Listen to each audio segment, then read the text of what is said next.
Hey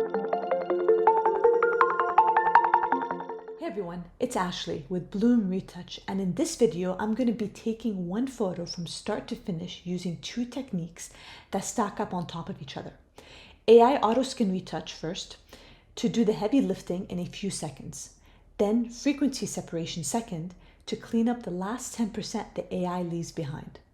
By the end of this video, you'll have a workflow you can run on any portrait in under 5 minutes, with skin that still looks like real skin. Pores, freckles, texture, all intact. For the AI step, I'm using Bloom, the Photoshop plugin for portrait retouchers. That's what makes the Auto Skin Pass possible in one click. For the frequency separation step, you can use Bloom's built-in FS button or your own FS action. The technique is identical either way, so this video is useful whether you own Bloom or not. Now let's get started. So, as you can see here, this is a photo that I'm going to be sampling.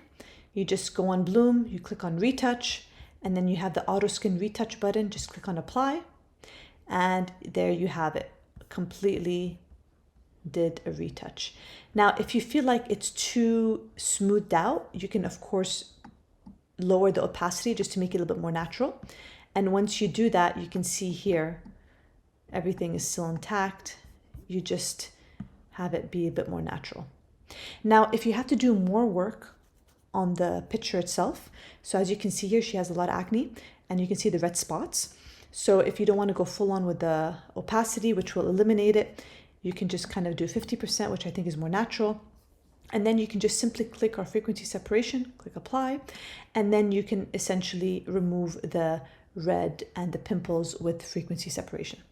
So I can do that very quickly right now. So we'll start with the high frequency. All I got to do is press J, zoom in, and you just press on the pimple area. So do that, and then it will remove the bump itself. So I'm not going to do this exactly. I'm just going to kind of give an example. So it's not going to be perfect. You can see here. So as soon as I feel like all the bumps are cleared out, then I can move on to low frequency. Press B. Option click if you're working on a Mac.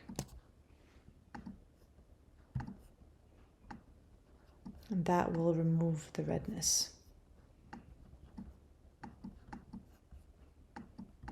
Great. There we go. Again, this is not going to be perfect because I'm just doing a sample demonstration. Oops, that's a bit too much. And now if we look at the before and after, much, much better. All right, now we can move on to skin glow. So this essentially will brighten up the areas that already have a glow depending on where the light is hitting the face. So first you need to do is actually click on the Auto Skin Retouch. Otherwise the workflow itself will accumulate in here and that won't work. So just, click on the top and then just click on Skin Glow. And then you can see a subtle difference over here in the skin glow. Of course, you can adjust this, brighten it, whatever you want. I'm just brightening right now just to kind of show the example, but that's a bit too much. But you can see here, before, after. Obviously, it's too much. I'm going to lower it, make it very subtle. And then you can see very light skin glow. Okay, and then there's also hair removal, so dark hair and light hair. Now she doesn't have any hair, so it's going to be hard for me to demonstrate that, but you kind of get the idea on that. And I can do another tutorial in a separate video just on hair removal. So moving on to lips and teeth. So here's just one example. You can also change the color of the lipstick. It will auto detect the lips. You can do lips dodge and burn. You can do teeth whitening, which I won't demonstrate on this specific video because she already has great teeth, so it may not be very visible.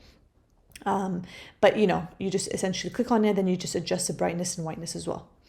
And then the wet glossy lips, I can quickly demonstrate here. So you just click on apply, and then you can see, depending on where the light is hitting the lips, you'll see the shine. So you can do more, which is too bright. You can do less. Again, it auto detects the lips, and then you can just click before after, before, after. And here's very light. You can see subtleness to it. So there you have it, a full auto skin retouch panel that literally you can just do in a few clicks and get a nice fresh retouch for your portrait. Thanks so much for watching.